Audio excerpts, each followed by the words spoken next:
రాజమహేంద్రవరం శివారు కాతేరు గామన్ వంతెన వద్ద ఒక యువతి హత్యకు గురికాగా మరో యువకుడు ఆత్మహత్యాయత్నానికి పాల్పడ్డాడు. పోలీసుల కథనం ప్రకారం రాజమహేంద్రవరం శాంతినగర్కు చెందిన 21 సంవత్సరాల వరద ప్రసన్న అలియాస్ మధు, కోట్లింగాలపేటకు చెందిన 21 ఏళ్ల యువకుడు కుసుమ అభిలాష్ కొంతకాలంగా ప్రేమించుకుంటున్నారు. గతంలోనే ఇద్దరు పెళ్లి చేసుకున్నారు. ఈ పెళ్లికి ఇరు కుటుంబాల వారు అంగీకరించలేదు. మరోవైపు ప్రసన్నకు మరో యువకుడితో వివాహం నిశ్చయం కావడంతో అభిలాష్ను నిర్లక్ష్యం చేయడం ప్రారంభించడమే ఈ సంఘటనకు దారితీసినట్లు పోలీసులు భావిస్తున్నారు. ఈ నేపథ్యంలో వీరిద్దరూ నిన్న రాత్రి గామన్ వంతెన వద్దకు చేరుకున్నారు. రాత్రి 11 గంటల సమయంలో 112 ద్వారా పోలీసులకు గామన్ వంతెన ఒక మహిళ మృతదేహం, తీవ్ర గాయాలతో ప్రాణాలతో కొట్టుమిట్టాడుతున్న ఒక పురుషుడు ఉన్నట్లు సమాచారం వచ్చింది. సమాచారం అందుకున్న వెంటనే కంట్రోల్ రూమ్ సిబ్బంది, నైట్ డ్యూటీలో పోలీసు అధికారులు సంఘటనా స్థలానికి చేరుకున్నారు.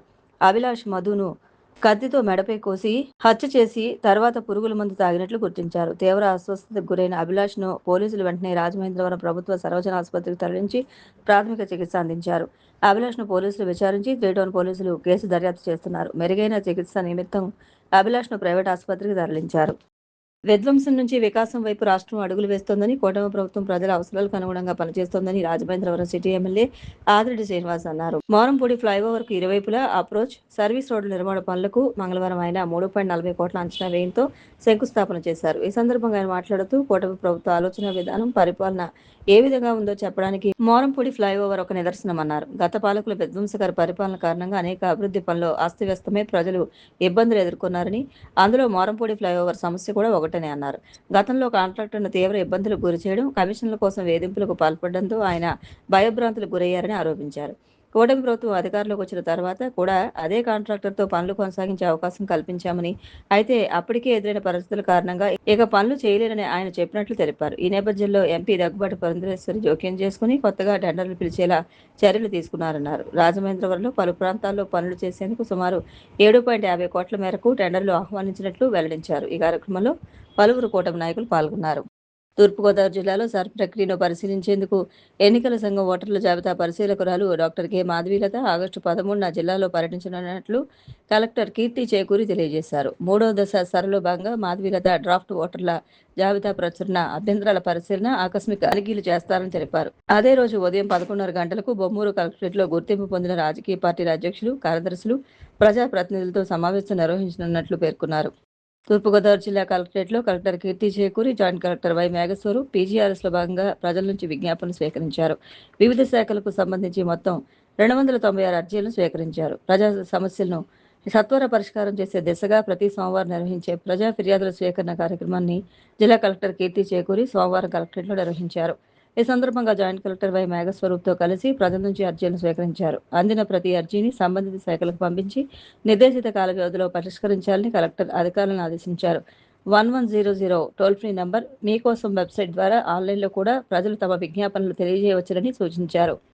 The Rajahmundry chamber of commerce మాజీ అధ్యక్షుడు లక్ష్మీనారాయణ జవ్వార్ మరణం రాజమహేంద్రవరం ఛాంబర్కు, వర్తకులకు తీరని లోటని ఛాంబర్ ఆఫ్ కామర్స్ ప్రతినిధులు, వర్తకులు విచారం వ్యక్తం చేశారు. జవహర్ సంతాప సభ ఛాంబర్ ఆఫ్ కామర్స్ భవనంలో ఛాంబర్ అధ్యక్షుడు తవ్వ రాజా అధ్యక్షతన జరిగింది.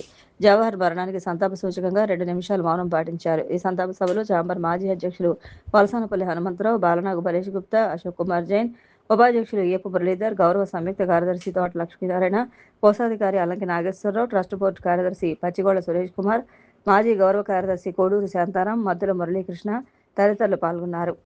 హర్యానా రాష్ట్రం కురుక్షేత్ర జిల్లా లాడ్వాలాలోని చైల్డ్ కేర్ ఇన్స్టిట్యూషన్ సంరక్షణలో ఉన్న గుర్తు తెలియని బాలుడి తల్లిదండ్రులు లేదా సంరక్షకుల వివరాలు తెలిస్తే వెల్లడించాలని తూర్పుగోదావరి జిల్లా సమాచార పౌర సంబంధాల అధికారి కె లక్ష్మీనారాయణ కోరారు. భద్రుడైన బాలుడిని అక్కడి ఇస్మాయిలాబాద్లోని టాక్సీ స్టాండ్ సమీపంలో కనిపించగా చైల్డ్ కేర్ ఇన్స్టిట్యూట్లో చేర్చారని తెలిపారు. బాలుడి తల్లిదండ్రులు, కుటుంబ సభ్యులు లేదా సంరక్షకుల వివరాలను గుర్తించేందుకు ప్రయత్నాలు చేసినప్పటికీ ఫలించలేదని పేర్కొన్నారు. బాలుడు తల్లిదండ్రుల గురించి సమాచారాన్ని 9121215341 నెంబర్కు అందించాలని ఆయన కోరారు.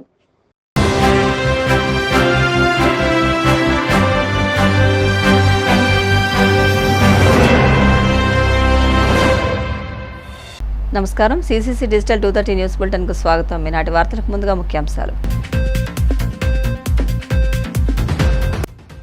కాలిదండిలో మీ భూమి మీ హక్కు కార్యక్రమంలో పాల్గొన్న Chandrababu, block chain, QR code టెక్నాలజీతో కూడిన పట్టాదారు పాస్ పుస్తకాలను రైతులకు పంపిణీ చేసిన సీఎం.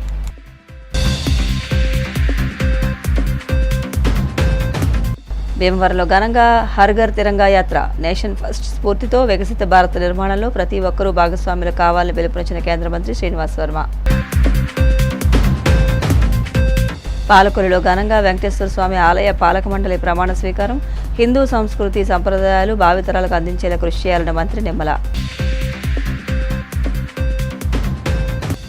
ప్రజా సమస్యల పరిష్కార వేదికలో అందిన అర్జీలను త్వరితగతిన పరిష్కరించండి. అధికారులకు కాకినాడ జిల్లా కలెక్టర్ హరేంద్ర ప్రసాద్.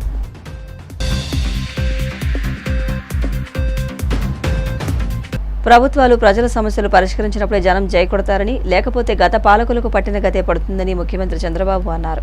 కేవలం బటన్లు నొక్కి పరదాల చాటును తిరిగితే ప్రజలు ఆదరించరని, అందుకే గత ప్రభుత్వాన్ని 11 సీట్లకే పరిమితం చేశారని పరోక్షంగా ఘాటు వ్యాఖ్యలు చేశారు. ఏలూరు జిల్లా కాలదిండిలో సోమవారం నిర్వహించిన మీ భూమి మీ హక్కు కార్యక్రమంలో ఆయన పాల్గొని రైతులకు పట్టాదారు పాస్ పుస్తకాలు పంపిణీ చేశారు. ఈ సందర్భంగా ఏర్పాటు చేసిన సభలో చంద్రబాబు మాట్లాడుతూ ప్రజల ఉత్సాహం చూస్తూ ఉంటే ఎప్పుడు ఎన్నికలు జరిగినా ఎన్డీఏదే విజయం అనిపిస్తోందని తెలిపారు. ప్రజల సమస్యల పరిష్కారమే తమ ప్రభుత్వ ఏకైక అజెండా అని, సుపరిపాలన అందించడమే తమ ప్రథమ ప్రాధాన్యత అని స్పష్టం చేశారు. గత ప్రభుత్వ విధ్వంసకర విధానాల వల్ల భూ సమస్యలు తీవ్రమయ్యాయని, వాటిని ఎట్టి పరిస్థితుల్లోనూ పరిష్కరించి తీరుతామని ఆయన హామీ ఇచ్చారు. మీలో చూస్తామంటే ఎంత ఉత్సాహం ఉందంటే మళ్ళీ రేపు ఎప్పుడు ఎన్నికలు జరిగినా ఎన్డీఏ కూటమిదే విజయం. నేను ఈరోజు ఇక్కడ ఎన్నికల కోసం రాలేదు, మీ సమస్యలు పరిష్కారం చేయడానికి వచ్చాను. ఒక బాధ్యత కలిగిన సేవకుడుగా ఈరోజు మీ దగ్గరకు వచ్చి ఎక్కడ కూడా నేను ఒక మాట చెప్పాను, నీతివంతమైన పాలన ఇస్తాం, సుపరిపాలన ఇస్తాం. మామూలుగా వారసత్వ సమస్యలు కొన్ని వచ్చాయి. కొన్ని అధికారులు ఎప్పటికప్పుడు తప్పిదాల వల్ల కొన్ని సమస్యలు వచ్చాయి. 1924లో విధ్వంసం వల్ల మరిన్ని సమస్యలు వచ్చి జటిలమైపోయింది. ఎవరైనా సరే ఇష్టం లేకపోతే వాళ్ళ భూమిని ఇమ్మంటే ఇవ్వకపోతే 22A కింద పెట్టేశారు. అంటే ఒకే సింపుల్, మీ భూమి మీరు అనుభవిస్తున్నారు, వాళ్ళు అడిగినప్పుడు ఇవ్వకపోతే మీ జుట్టును వాళ్ళ చేతుల్లో పెట్టుకోవాలని రికార్డులో డిజిటల్గా 22A వేశారు. అక్కడి నుంచి ప్రభుత్వ భూమి అయిపోయింది. సమస్యలు చాలా వచ్చాయి. నాకు కూడా అర్థం కాలేదు. ముఖ్యమంత్రి అయితే నేను ఎక్కడికి పోయినా కట్టలు కట్టలుగా అర్జీలన్నీ భూ సమస్యలపైనే వచ్చాయి. ఆ రోజు నేను ఒక సంకల్పం చేశాను, ఎట్టి పరిస్థితుల్లో ఈ సమస్య పరిష్కారం చేసే వరకు వదిలిపెట్టనని ఒక సంకల్పం చేశాను. నేను ప్రతిరోజు మా వాళ్ళని పట్టుకుంటా ఉంటాను. సత్యప్రసాద్ రెవెన్యూ మంత్రి క్యాబినెట్లో కనపడినా ఎక్కడ కనపడినా అడగతానే ఉంటాను. పక్కనే సాయి ప్రసాద్ చీఫ్ సెక్రటరీ అయినా వేరే సమస్య చెప్తే ఈ సమస్య కూడా మీదే అని చెప్తాను. జయలక్ష్మి గారు, ముగ్గురు కలెక్టర్ గారు ఉన్నారు. నేను అడుగుతున్నా, ఈ రైతాంగంలో ఆనందం చూసిన తర్వాత ఇప్పుడైనా మీ కిక్కు మీకు అర్థమైందా అని మిమ్మల్ని అడుగుతున్నా. కానీ ఈరోజు మీ అందరి ఉత్సాహం చూస్తే నాకే మాట్లాడనిపిస్తూ ఉంది. ఎందుకంటే మీ భూమి మీ హక్కు. భూమి అంటే ఆస్తి కాదు, అది ఒక ఎమోషన్. మీ అందరి జీవితం వారసత్వంగా తాతల నుంచి తండ్రికి అలాగే పిల్లలకి అందరికీ అందేటటువంటి ఒక ఎమోషన్. అది గౌరవ ముఖ్యమంత్రి గారు ఎప్పుడు కూడా మొత్తం రాష్ట్రంలోని అన్ని సమస్యలను పరిష్కరించాలని చెప్పి టార్గెట్ పెట్టి ప్రతిసారి మాకు చెప్తా ఉన్నారు. కానీ ఎవ్వరు కూడా అంత ఓనర్షిప్ తీసుకుని అంత స్పీడ్గా చేసినటువంటి గొప్ప నాయకుడు మీకు ఉన్నా. నిజంగా ఆనందంగా ఉన్నా, ఎందుకు చెప్పాలి, అందుకే నేను మాట్లాడదాం అనుకున్నాను. అధికారం అంటే 4 గోడల మధ్యలో కూర్చుని హుకుం చెల్లించడం కాదు. అధికారం అంటే ప్రజల సమస్యలకి పరిష్కారం కనుగొనటం అని చెప్పేసి నమ్మిన వ్యక్తి అని చెప్పేసి మీకు మనం చేస్తాను. నేను అధికారం అంటే మన పిల్లలకి మన పిల్లల భవిష్యత్తుకి ఒక పునాది వేయటం అని చెప్పేసి నమ్మిన వ్యక్తి చంద్రబాబు నాయుడు గారు అని చెప్పేసి మీ అందరికీ శవనిగా మనం చేస్తాను. నేను 2 సంవత్సరాల పరిపాలన, కూటమి పరిపాలన పూర్తయింది. ఈ 2 సంవత్సరాల్లో ఏం జరిగింది ఈ రాష్ట్రానికి? అని ఆలోచించాల్సిన అవసరం ఉందని చెప్పేసి మీకు మనవి చేస్తా ఉన్నా. నేను 1,50,000 కోట్ల సంక్షేమ కార్యక్రమాలు అందరూ చెప్తా ఉన్నారు. వైఎస్ఆర్సీపీ వాళ్ళు గొడ్డెల పార్టీ సంకలు కొట్టి ఉంది, మేమే సంక్షేమ కార్యక్రమాలు ఇచ్చామని చెప్పేసి మీ అందరికీ ఒక చిన్న లెక్క చెప్తాను. నేను ఆ రోజు పెన్షన్లు ఇచ్చారు 2,500 రూపాయలు, సంవత్సరానికి 30,000 ఇస్తే మనం 4,000 కాడికి 48,000 రూపాయలు ఇస్తున్నాము. 18,000 రూపాయలు ప్రభుత్వం కంటే సంవత్సరానికి ఎక్కువ ఇస్తున్నామని చెప్పేసి మనం చేస్తాను. నేను జగన్మోహన్ రెడ్డి గారు చేసిన అతిపెద్ద విధ్వంసంలో ఆంధ్రప్రదేశ్ జీవనాడి అయిన పోలవరం ఆగిపోయింది. 400 కోట్లతో కట్టిన డయాఫ్రామ్ పాడైపోతే 1000 కోట్లతో బాగు చేసి పోలవరాన్ని వచ్చే సంవత్సరం గోదావరి పుష్కరాలకి జాతికి అంకితం చేయబోతున్నారు. అలాగే చంద్రబాబు నాయుడు గారి పిలుపు మేరకు 33,000 ఎకరాలు ఇస్తే 3 మొక్కలు ఆటాడు ఒక అడవిని పెంచితే మళ్ళా గాడిని పెట్టి దాన్ని రాజధాని అమరావతిని పరుగులెత్తిస్తున్నారు. మొన్న పార్లమెంటులో అమరావతి బిల్లు చేస్తే దేశంలో ఉన్న అన్ని పార్టీలు సపోర్ట్ చేస్తే ఒకే ఒక పార్టీ గొడ్డల పార్టీ ఈ రాష్ట్రానికి వినాశనకరమైంది, దాన్ని అమరావతిని వ్యతిరేకించింది. గుట్టలు, పొలాలు, అడవులు, ఫారెస్ట్లు కాకుండా దాదాపు 1,60,00,000 ఎకరాలు ప్రభుత్వం రైతుల్ని కన్ఫ్యూజన్లో పెట్టింది, ప్రయత్నం చేశారు. ఎంత పెద్దదంటే పోలవరం ఒక చోట ఉంది, ఆయన కాన్సన్ట్రేట్ చేసి పెడుతున్నారు. అలాగే అమరావతి, కానీ ఇది రాష్ట్రం అంతా ఉంది విధ్వంసం, ఆర్థిక విధ్వంసం అనేది రాష్ట్రం అంతా ఉంది. అంత సమర్థవంతుడు నాయకుడు కూడా ఏడాది కాలం పడుతుంది అంటే ఎంత చేశారు ఒకసారి. ఈ ప్రభుత్వం యొక్క గొప్పతనం 80 ఏళ్ల నుంచి పరిష్కరించకుండా కలిదిండిలో ఉన్న మిలిటరీ భూములు 1,900 ఎకరాలు, రంగనాయకుల స్వామి 500 ఎకరాలు, గురవాయిపాలెంలో 70 ఎకరాలు, భాస్కరరావుపేటలో 180 ఎకరాలు, వైవాకులో ఫ్రీడమ్ ఫైటర్స్కి ఇచ్చిన 900 ఎకరాలు, ఉనికిల్లో ఉన్న 2 ఎకరాలు, గౌరవ ముఖ్యమంత్రి గారి డైరెక్షన్లో రెవెన్యూ మంత్రి సహకారంతో సిఎస్ఆర్, సిసిఎల్ఏ గారు, కలెక్టర్ గారు, అందరూ జాయింట్ కలెక్టర్ గారు 1 గంట 40 నిమిషాలు మీటింగ్ పెట్టి ఒక రూట్ మ్యాప్ రిజాల్వ్ చేయడానికి ఒక రూట్ మ్యాప్ ఇచ్చారు. అందరినీ అభినందిస్తున్నాను.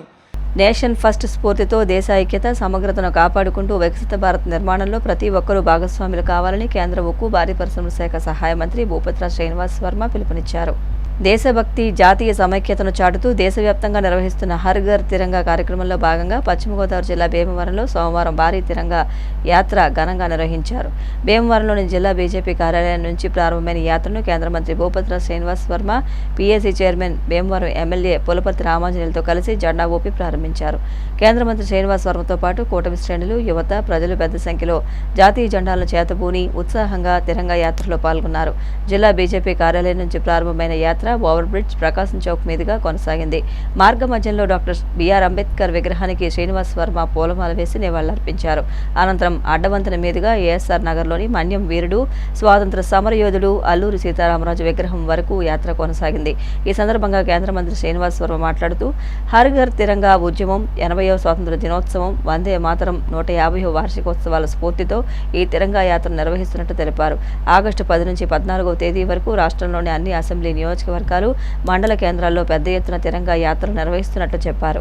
అలాగే ఆగస్టు 13 నుంచి 15వ తేదీ వరకు ప్రతి ఇంటిపై, వాణిజ్య సంస్థలు, కార్యాలయాలపై జాతీయ జెండాను సగర్వంగా ఎగురవేయాలని ప్రధాని మోదీ పిలుపునిచ్చారని తెలిపారు. యువత, విద్యార్థుల్లో దేశభక్తి, జాతీయ భావాలను మరింతగా పెంపొందించడం, నేషన్ ఫస్ట్ స్ఫూర్తిని నింపడం, దేశం పట్ల ప్రతి ఒక్కరిలో బాధ్యత భావాన్ని పెంపొందించడమే హర్ ఘర్ తిరంగా కార్యక్రమం ప్రధాన ఉద్దేశమని శ్రీనివాస్ వర్మ పేర్కొన్నారు. యాత్ర యొక్క ముఖ్యమైనటువంటి లక్ష్యం ఉన్నదో భారత ప్రధానమంత్రి నరేంద్ర మోడీ గారి పిలుపు మేరకు తిరంగా యాత్రని 22వ సంవత్సరం నుంచి పెద్ద ఎత్తున ప్రారంభించడం జరిగింది. అందులో భాగంగా ఈ సంవత్సరం 10వ తారీఖు నుండి 14వ తారీఖు వరకు అన్ని అసెంబ్లీ కేంద్రాల్లో, మండల కేంద్రాల్లో పెద్ద ఎత్తున తిరంగా యాత్ర నిర్వహించడం. 13వ తారీఖు నుండి 15వ తారీఖు వరకు హర్ ఘర్ తిరంగా పేరుతో ప్రతి ఇంటి మీద, లేకపోతే ప్రతి ఒక్క వాణిజ్య సంస్థ మీద, ప్రతి ఒక్క కార్యాలయాల మీద కూడా జాతీయ జెండాని ఎగరవేయాలని ప్రధానమంత్రి నరేంద్ర మోడీ గారు ఇచ్చిన పిలుపు మేరకు ఈ జిల్లాలో కూడా పెద్ద ఎత్తున ఆ విధమైనటువంటి కార్యక్రమాన్ని చేపట్టడం. తిరంగా యాత్ర యొక్క ముఖ్యమైనటువంటి ఆలోచన, ఉద్దేశం ఏమిటి అంటే ప్రజల్లో, యువకుల్లో పెద్ద ఎత్తున జాతీయవాదాన్ని పెంపొందించడానికి, దేశం పట్ల చిత్తశుద్ధి, అంకిత భావం పెరగడానికి కార్యక్రమానికి ఏదైతే బ్రిటిష్ వారి గుర్తులు ఉన్నాయో, స్వాతంత్రం వచ్చి ఇన్ని సంవత్సరాలు అయినా గానీ రేపు 15న జరుపుకునేటువంటి స్వాతంత్ర దినోత్సవం 80వ స్వాతంత్ర దినోత్సవం అయినప్పటికీ, స్వాతంత్రం వచ్చి అనేక సంవత్సరాలు గడిచినప్పటికీ కూడా గతంలో ఉన్నటువంటి పాలకుల యొక్క నిర్లక్ష్యం కారణంగా అనేక బ్రిటిష్ పాలకులకు సంబంధించిన గుర్తులు ఈనాటికి కూడా ఉన్నటువంటి విషయం మీ అందరికీ ఏదైతే ఈ సందర్భంగా జాతీయ నాయకుల్ని స్వాతంత్ర సమరయోధుల్ని తలుచుకునేటువంటి కార్యక్రమం నేతాజీ సుభాష్ చంద్రబోస్ గాని, సర్దార్ వల్లభాయ్ పటేల్ గాని, లేకపోతే ఒక అల్లూరి సీతారామరాజు గాని, ఒక భగత్ సింగ్ గాని, ఇటువంటి సమరయోధుల యొక్క పేర్లని సందర్భంగా తిరంగ యాత్ర సందర్భంగా మనందరూ కూడా స్మరించుకోవాలి. జాతీయ భావం పెంపొందించడం కోసం ప్రతి ఒక్క విద్యార్థుల్లో, యువకుల్లో, ప్రజల్లో కూడా నేషన్ ఫస్ట్ అనేటువంటి ఒక ఆలోచన రేకెత్తించాలనేటువంటి ఒక మంచి ఉద్దేశం. దేశ భద్రత, దేశ ప్రయోజనాలు అన్నిటికన్నా ముఖ్యమైనటువంటి ఆలోచన దేశంలో ప్రజలందరూ కూడా రావాలి. వాళ్ళ భారతదేశం ప్రపంచంలో అతిపెద్ద 4వ ఆర్థిక వ్యవస్థ ఉన్నది. రాబోయేటువంటి ఒక సంవత్సర కాలంలో అతిపెద్ద 3వ ఆర్థిక వ్యవస్థగా ఎదగబోతా ఉన్నది భారతదేశం. ప్రధాని మంత్రి నరేంద్ర మోడీ గారి యొక్క ఆలోచన భారతదేశాన్ని విశ్వ గురువుగా తీర్చిదిద్దాలనేటువంటి ఆలోచన. అయితే ఈ క్రమంలో దేశం పెద్ద ఎత్తున పురోగతి సాధిస్తున్నది. అయితే ఈ అభివృద్ధిని వారలేనటువంటి శక్తులు నరేంద్ర మోడీ గారు ఒక పటిష్టమైనటువంటి నాయకత్వం ఈ దేశానికి ఉండడం వల్ల అటువంటి నాయకత్వాన్ని విచ్ఛిన్నం చేయాలి, దేశాన్ని విచ్ఛిన్నం చేయాలనేటువంటి అనేక విదేశీ శక్తుల కుట్రలు పెద్ద ఎత్తున వేళ ఈ దేశంలో జరుగుతున్నాయనేటువంటి విషయాన్ని ఈ సందర్భంగా మనంతా కూడా గుర్తు చేసుకోవాలి. పెద్ద ఎత్తున ప్రజలను జాగృతం చేసేందుకు ఈ విధమైనటువంటి తిరంగ యాత్రల్ని పెద్ద ఎత్తున దేశవ్యాప్తంగా నిర్వహించడం జరుగుతుంది. ఏదైతే బ్రిటిష్ పాలకుల యొక్క చేదు గుర్తులు ఉన్నాయో ఈనాటికి కూడా మనకి అనేక చోట్ల వారి పేర్లు, ఏదైతే ఢిల్లీలో రేస్ కోర్స్ రోడ్ బ్రిటిష్ పాలకులు పెట్టినటువంటి రోడ్డుని నరేంద్ర మోడీ గారు లోక్ కళ్యాణ్ మార్గంగా మార్చారు. రాజ్పథ్, ఇది రాచరికానికి సంబంధించినటువంటి పేరుంటే రాజ్పథ్ ని కర్తవ్య పథ పేరుతో నిర్మాణం చేయడం ఈ బాధ్యత. మొఘల్ గార్డెన్స్ పేరుని కళ్యాణ్ ఉద్యాన్ గా మార్చడం జరిగింది. ఈ విధంగా దేశంలో ఒక జాతీయత పెంపొందించాలి. విదేశీ పాలకుల యొక్క చిహ్నాలు ఏతున్నాయో వాటినన్నింటినీ కూడా భారత సమాజం నుండి దూరం చేయాలి అనేటువంటి ఒక చక్కటి ఆలోచనతో తెలంగాణ యాత్రని దేశవ్యాప్తంగా నిర్వహించడం జరుగుతోంది. అందులో భాగంగా వేళ భీమవరంలో పెద్ద ఎత్తున కూటమి ఆధ్వర్యంలో, ఇతర పెద్ద నాయకులు, కూటమి చెందిన నాయకులు, కార్యకర్తల ఆధ్వర్యంలో ఈ తెలంగాణ యాత్రని పెద్ద ఎత్తున నిర్వహించడం జరుగుతుంది. ఇప్పుడు మనం ఏలూరు అర్బన్ డెవలప్మెంట్ అథారిటీలో ఉన్నాం. దాని యొక్క పరిధి చాలా విస్తృతంగా ఉంది. భీమవరం వేళ పశ్చిమ గోదావరి జిల్లా, ఏలూరు జిల్లా. పశ్చిమ గోదావరి జిల్లాకి ఒక అర్బన్ డెవలప్మెంట్ అథారిటీ ఉండాలని శాసనసభ్యులు అంజుబాబు గారు పదే కోరిన కారణంగా మున్సిపల్ శాఖ మంత్రిగా ఉన్నటువంటి నారాయణ గారు కూడా దానికి సమ్మతించడం, ముఖ్యమంత్రి చంద్రబాబు నాయుడు గారు కూడా దానికి అంగీకరించడం, ఈ అర్బన్ డెవలప్మెంట్ అథారిటీగా భీమవరం ప్రకటించబడితే అనేక రకాలైనటువంటి కేంద్ర ప్రభుత్వం నుంచి వచ్చేటువంటి పథకాలు ఏవైతే ఉన్నాయో అవి ఎక్కువగా అందేటువంటి అవకాశం. హౌసింగ్ స్కీమ్ ఉందనుకోండి, సో ఉదాహరణకి ప్రధానమంత్రి ఆవాస్ యోజన, అర్బన్ డెవలప్మెంట్ అథారిటీకి కేటాయింపులు ఎక్కువ ఉన్నాయి. ఆ విధంగా అర్బన్ డెవలప్మెంట్ అథారిటీగా భీమవరం ఏర్పడిన సందర్భంలో ఏర్పాట్లు అయినప్పుడు భీమవరం మరింత అభివృద్ధి చెందేటువంటి అవకాశం ఉంటుందనేటువంటి విషయాన్ని కూడా మాతరం మాతరం వందే మాతరం భారత్ మాతా కీ మాతరం మాతరం వందే మాతరం యాతరం మాతరం వందే మాతరం. దయచేసి ఎవరు అవద్దండి. వందే మాతరం.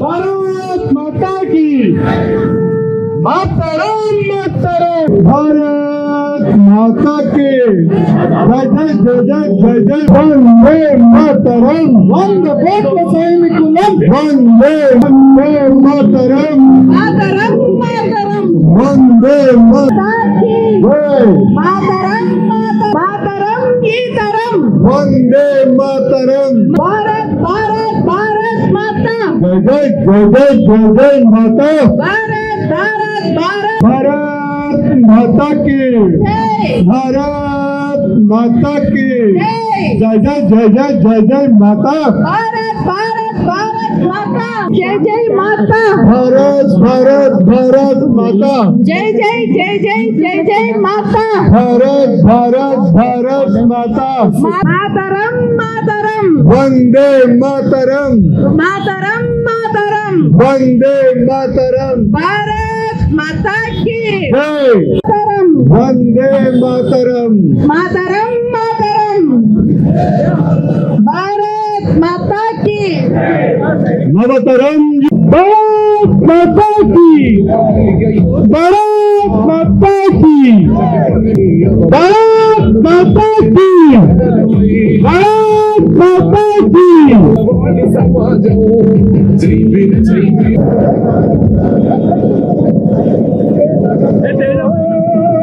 भारत माता की मातरम मातरम मातरम भारत माता की भारत माता की भारत माता की वंदे मातरम 100 కోట్ల సైనికుల వందే మాతరం జై జై జై జై జై మాతా భారత్ భారత్ మాతరం మాతరం मातरम माता की जय जय जय जय जय जय माता भारत भारत मातरम वंदे मातरम मातरम मातरम माता की जय जय जय जय जय जय माता భరత మాత బిడ్డలు 100 కోట్ల సైనికులం భరత మాత బిడ్డలు 100 కోట్ల సైనికులు ఏక్ భారత్ శ్రేష్ఠ భారత్ ఏక్ భారత్ జోహార్ జోహార్ అల్లూరి సీతారామరావు జోహార్ జోహార్ జోహార్ అల్లూరి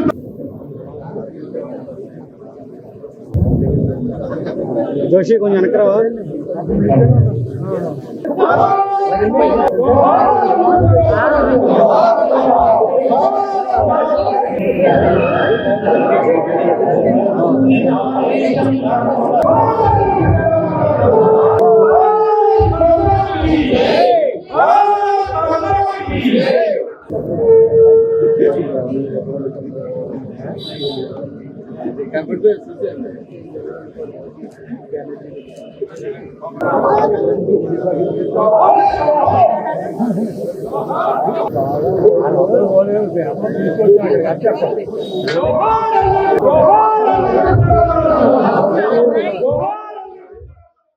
ఐదేళ్లు అధికారం ఇస్తే తమకు ఏం చేశారని ప్రజలే గొడ్డలి పార్టీ నాయకులు నిలదీయాలని మంత్రి నిమ్మల రామానాయుడు అన్నారు.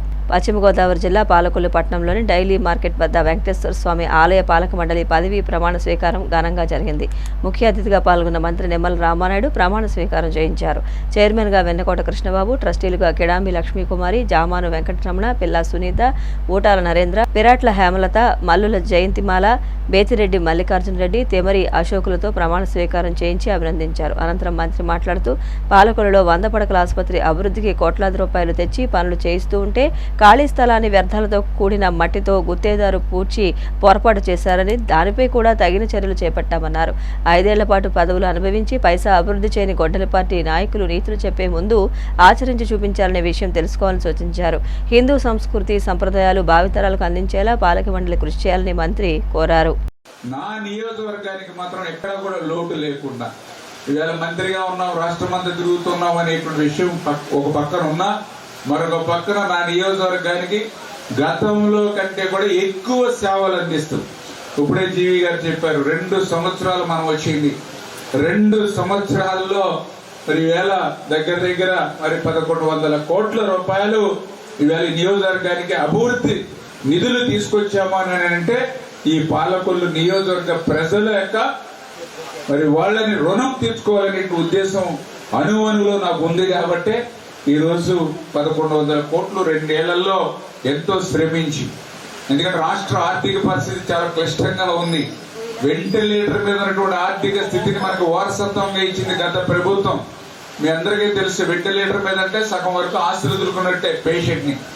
అటువంటి స్థితి మనది ఆర్థిక స్థితి. అటువంటి స్థితిలో కూడా ఈ రోజు 1100 కోట్లు ఈ నియోజకవర్గానికి తీసుకొచ్చాము అని అంటే దాని వెనక సెక్రటరియట్ లో మేము తిరిగేటువంటి అడుగడుగున అర్ధరాత్రి వరకు మేము పని చేసేటువంటి విధానం, పాలకొల్లుని అభివృద్ధిలోను ఆదర్శంలోను నెంబర్ 1 స్థానంలో నిలపాలి ఈ రాష్ట్రంలో అనేటువంటి విధంగా అహర్నిశలు శ్రమిస్తున్నటువంటి విషయాన్ని ఈ సందర్భంగా మీ ద్వారా అందరికీ కూడా గుర్తు చేసుకుంటూ, ఎంత పని చేస్తున్నా ఇంకా గొడ్డల పార్టీ కూడా మమ్మల్ని రోజు విమర్శిస్తూ ఉంటారు. దాన్ని మీరు కూడా తిప్పికొట్టవలసిన పరిస్థితి ఉంది. మేము చెప్పినప్పుడు మాకు తప్పట్లు కొట్టి, వాళ్ళు వచ్చినప్పుడు వాళ్ళకి తప్పట్లు కొట్టడం కాదు. అర్థమైందా? మంచి చేసినోడు తప్పట్లు కొట్టండి, చెడ్డ చేసినోడికి ఇంక ఏ దెబ్బ కొట్టాలో మీరే చూసుకోవాలి. చీకొట్ట మీరు కూడా ఏం చేస్తున్నారు, మనకెందుకు వచ్చిందని ఇటో నమస్కారం అటో నమస్కారం పెడతా ఉంటారు. అది మంచి పద్ధతి కాదు. దానివల్ల నష్టం జరుగుతుంది. చెప్పాలి క్లియర్ గా. 5 సంవత్సరాలు మీకు అధికారం ఇచ్చాం. పాలకులలో మీ విధ్వంసం చూసాం, మీ ధ్వంసం చూసాం. బొండాడు వెంకటరాజు గుప్తా కళాక్షేత్రం ఎందుకు మూతేశారు? నారా చంద్రబాబు నాయుడు ఉద్యానవనం, అబ్దుల్ కలాం హెల్త్ పార్క్ లో ₹1 ఎందుకు పెట్టాలా? ఇక్కడే మన కైలాసవనం అద్భుతంగా తయారు చేస్తే కనీసం మొక్కలు పెంచడానికి కనీసం నీళ్లు కూడా ఎందుకు పోయకుండా ఎందుకు నాశనం చేశారు? ప్రభుత్వ ఆసుపత్రికి ఆ రోజు 12,60,00,000 రూపాయలు రామానాయుడు గారు శాంక్షన్ చేసి టెండర్లు పిలిస్తే 5 సంవత్సరాలైనా ఎందుకు మీరు పూర్తి చేయలేకపోయారు? పేదల మధ్యంటి వారి కళ, మహిళల కళ అయినటువంటి ఎన్టీఆర్ టిట్కో ఇల్లు ఆ రోజు 80, 90, 70% పూర్తవుతే 5 సంవత్సరాలు ఒక తట్ట సిమెంట్ ఎందుకు పెట్టలేదు?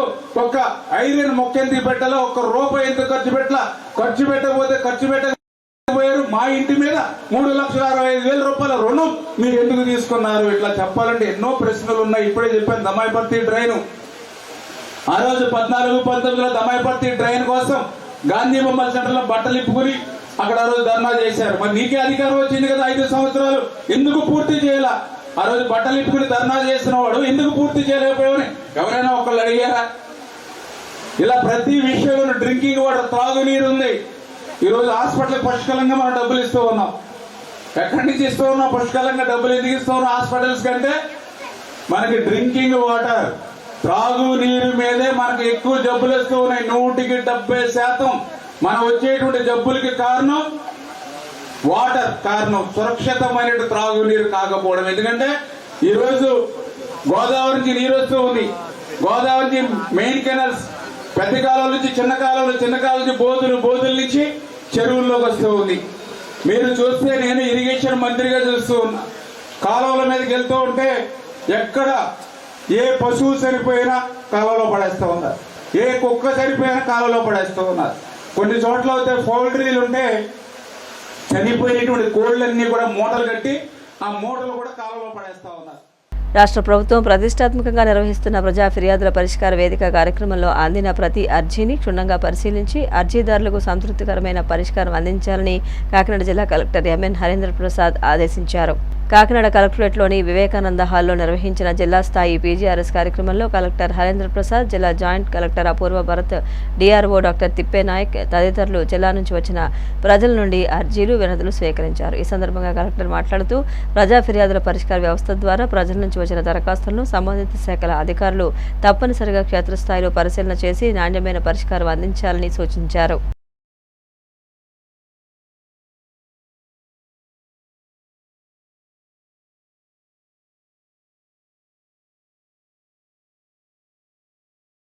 వార్తలు ముగించే ముందు ముఖ్యాంశాలు మరొకసారి. కలిదిండిలో మీ భూమి మీ హక్కు కార్యక్రమంలో పాల్గొన్న Chandrababu, block chain, QR code టెక్నాలజీతో కూడిన పట్టాదారు పాస్ పుస్తకాలను రైతులకు పంపిణీ చేసిన CM.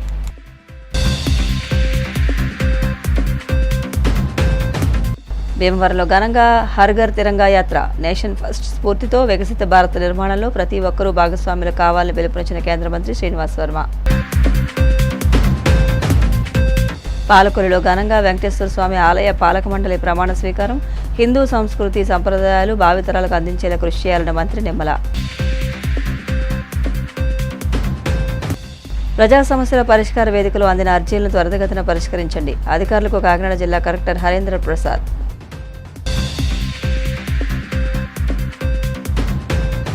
CGC digital 230 news bulletin ఇంతటితో సమాప్తం.